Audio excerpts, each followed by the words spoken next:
Hi friends, it's Terry Gaines. In this video, I'm going to give you all the details to create this beautiful Christmas card using the Night Divine bundle, which is in Stampin' Up! September through December 2023 mini catalog.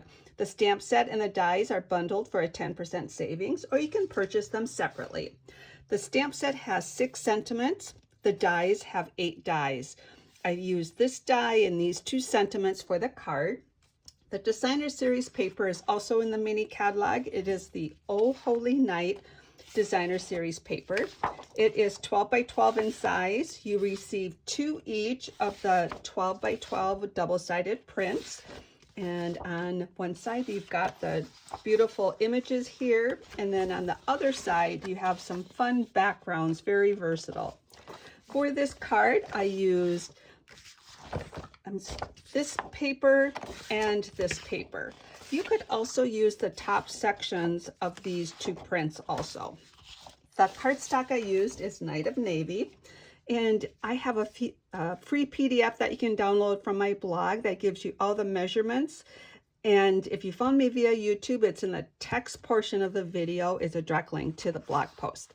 So I have the measurements for the card along with how many pieces you can get per cardstock, 8.5 by 11 cardstock, and per 12 by 12 Designer Series paper. So the card base is 8.5 by 5.5, scored and folded at 4 1/4. You get 2 of these per 8.5 by 11.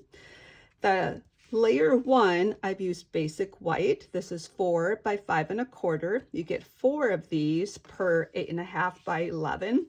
And then the strip for the front that goes onto layer 1 is 7/8 by 5 1/4. The reason I made it 7/8 is I could maximize the paper. I can get 13 across the 12 by 12 Designer Series paper and actually have an extra one that's 3/4 of an inch. And then with the Designer Series paper, when you cut it to be 5 1/4, you're going to get 2. So you can get 26 plus the 2 that are 3/4 of an inch. So that's a great way to maximize your paper. Now what I want to do is adhere the Designer Series paper to the layer 1. I'm going to bring in my cutter. The reason I'm bringing in my cutter, I like to use my Simply Scoring tool or my cutter for a straight edge and actually a wall. That just helps me get alignment for my projects. So I'm going to put my adhesive on the back side of the Designer Series paper, and I'm going to put this about 1/4 inch from the left side of the basic white, and I'm just going to eyeball that measurement. But what I'm going to do, first decide which I want the top. I want this the top. That star can kind of be a focal point. And I'm just going to eyeball that about 1/4 inch, but I'm pushing this to the wall, and I'm pushing the Designer Series paper to the wall before I let the adhesive come down. That is a way I like to get my layers adhered evenly. If I happen not to cut it the same length, I can then take it to a paper trimmer and cut it, or take a paper snips and cut that. But I did pretty good on that one. Now what I'm going to do is, this will be on the card base, but I texturized it with the Painted Texture 3D folder. I just love how this folder gives a subtle background to your, or I should say a subtle design to your project. So I put it in the folder, ran it through my die cutting machine, and then I've texturized this. It even texturized the Designer Series paper if you put that on first. Now this can be adhered to the card front. I'm going to use the Stampin' Seal. Everybody has their favorite adhesive, and you want to adhere put adhesive on the layer, and then I like to look at opposite corners. I can look at both sides of the corner, and that kind of helps me get a equal spacing on all 4 sides. So now we have the front layer on here. Before I embellish the card, I'm going to put the inside piece on the card. So for the inside layer, I have identified that to be 3 inches by 4 1/4. The reason is I can get 6 of them per 8.5 by 11. And it's going to give you a bigger border around the edge, but I like that because it shows off the color of the card base. I've stamped this sentiment with Night of Navy to match the cardstock color. And I'll put my adhesive on the back of this and look for equal spacing on top, bottom, and on the right and left side, and place that in. So now we have the inside part done. Now to embellish the card, as I showed you with the card, I have the die, and then I also have it on a circle. I'm going to share how I did that. So I have the circle cardstock dimension called out at 3 1/4 by 3 1/4. If you want to cut it and cut one at a time, you can do that. Or you can keep your piece of cardstock longer at 3 1/4 in height. So you decide how you want to do that, and I'll kind of talk about both options as I work through this process. I have the Circle Designer Series paper at 3 1/4 by 2 1/2. As you can see, I have cardstock down here. I didn't have the Designer Series paper go the whole length of the circle. So when you cut that out, you're going to get these little stars in different areas. So you're not always going to have a little star on your Designer Series paper. This one happens to look like it's going to be in perfect position. But as I mentioned, it's not always. Now, if you work with it at 12 inches and have your cardstock this long, then you can adhere it here and then cut out your 3 different circles, and you'll end up with something like this. But I'll have you work with that if you're going to duplicate the card. But for video purposes, I'm just going to work with the smaller pieces. And then, like I mentioned, you can modify this to how you would like it to be. I'm going to bring this back in. I'm going to use this for that straight edge. So what I'm going to do is put a little bit of adhesive on the back of this. I don't want to put a lot, but we need a little bit on there. I'm going to push this cardstock up to the wall, put the Designer Series paper up to the wall so I can get that to be even. Now I'm going to cut out the image with the die. I'm using basic white for my cardstock color, but I also want to have the adhesive already on here. So what I'm going to do is use the Stampin' Up adhesive sheets. You get 12 of these in the package. They're 6 by 12 in size. And what I like to do is cut my adhesive sheet to be the same size as my cardstock. I have cut this cardstock to be 3 1/2 inches by 6. And my adhesive sheet is 3 1/2 inches, and it does come in 6-inch sections. Or it's 6 inches, I cut 6 inches in depth, and I cut it at 3 1/2. Hopefully that all makes sense. I'm also going to use this wall as I adhere the adhesive sheet to the cardstock. The backing on your adhesive sheet is in 3 sections. I like to pull up one section at a time, just one section. The pieces that are still there, I turn it upside down. I take this edge, adhesive is exposed right here. I put this edge also up to the wall. Be sure you keep that cardstock in place. Then I make sure my adhesive sheet is on my cardstock, and then I bring that down and it adheres this section. Then I like to open this up, peel this backing off. See how easily I can get it on a video. Peel that backing off. I'm going to move that out of the way right now. Bring that adhesive to adhere to the cardstock. Peel this backing off and adhere that.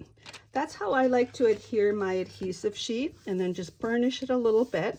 Now it's ready to work with. Your adhesive sheet is on the bottom. Your die is on the top. So I cut this at 3 1/2 by 6 so I can get 4 of these images out. So I'm going to start with the first one and line it on the edge here and the edge here and run that through my die cutting machine. Then I turn this one and cut it this way, run it through. Then I'll turn it this way, run it through, and then I'll turn it this way, run it through. Then I can get 4 of these images cut out of that piece of cardstock. You do have some extra cardstock here. I would save this. I save these in a special little bin that I have marked with adhesive sheet on the back. So if I have a small image I want to cut out with the white cardstock, I have that I can use. So do save those. So in saying that, I already have this cut out and the adhesive on the back. I just want to be sure that I give you all the tips so you can be successful creating these. Now keep in mind, when you cut these out, sometimes you have these openings that don't pop out. You can pop those out ahead of time. I'm going to just get those all out of the way. And then I'm going to take the backing off. And like I mentioned, now you're going to have adhesive on the entire image, and that works perfect. I love using adhesive sheets. Now I'm going to put the edge of this on the edge of the designer series paper, maybe just a little bit below, so I don't see the designer series paper on the bottom of that image. Just burnish it a little bit. Now this star worked out pretty nice in its location for this project. Now I assemble all three of these before I cut out the circle. I'm using the stitch shaped dies, I think they're called. All of a sudden I can't remember what they're called. They're in the annual catalog. I use these all the time. I think they're the stitch shaped. So I'm going to use the largest circle, and I'm going to place this. Make sure that you are getting the circle cut out of there. You don't want to put it so high that it cuts a straight edge there, but cut that. Make sure you watch that, and then center this and run that through your die cutting machine, and you will get your circle to be cut out like this. So that's how I got all of this for the card. I am going to put adhesive, the dimensionals behind here. If you'd rather, you can use regular adhesive, but I'm going to just have this pop up a little bit. It's still going to be thin enough that it will just be regular postage to send the card. I'm going to use my take your pick tool to get all the backings off. Bring my card front back in here and position this so the sentiment can go below. So I'm not centering it on the card. I'm putting a little bit of space here and more space on that side. So that's how I've chose to put it on the card. Now the sentiment, I'm also going to use this die set. I'm going to use the largest banner, and I've got those cut out ahead of time, and I have stamped towards the left side of this. And the reason I did that is I want a straight edge right here. So I'm going to bring in my paper trimmer. I like to stamp the full banner first and then bring in my paper trimmer and trim that to be straight. That way I can have that straight edge. Now I've indicated here that cardstock for the outside sentiment is 2.5 by 11, and you can get 6 per strip. So I like to cut this at 2.5 and get 6 of those per, and then you can get 3 of these strips per 8.5 by 11. So you actually get 18 per 8.5 by 11.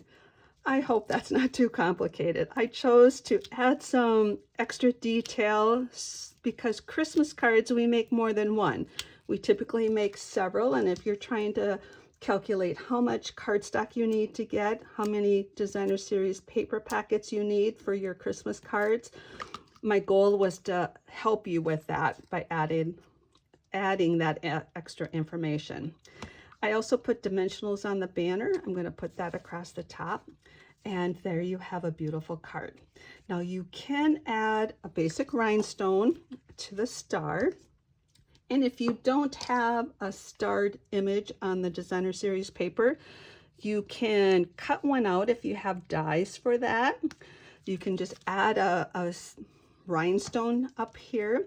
We also have some of these beautiful starred trinkets that are in the mini catalog. They are currently not available until the week of September 25th, which isn't too far away. And they're gold. I also, in this sample, I put a bow here, and it's optional to put that. It adds thickness to your card. And this ribbon is the glittered ribbon. It is navy with some copper and gold little flecks in it. I'm going to give you a quick tip on how, and it's on one side is where your little sequence or your glitter is. So to make the bow, I make my ribbon go down like this with my glitter on the outside. I wrap that around to make a loop. Now this is where the other loop is going to go into. But before I do that, in the back, I twist that so I can get the front of the ribbon again, run that through, and then you need to hold on to everything. Hold on to the tail, hold on to the bow or the loop on that side, hold on to the tails, and take the bottom loop of the right loop, hopefully this is making sense, and pull on that until it tightens the center. And then you can work with the size you want that one to be, and then you can pull that tail and get your loops to be the same size, and then you have your bow. And that's just a tip on how you can get your glitter to be on the same size. And then you can use a mini glue dot to attach that if you want, but I don't think it's necessary. I think it's beautiful without the bow added. But it's a personal decision and you can do it either way. I hope this was helpful. I hope the added detail was helpful. If you have any questions, please reach out to me. And the beauty of the video is you can pause it, you can rewind it, and I wish you great success making Christmas cards. Take care and happy creating.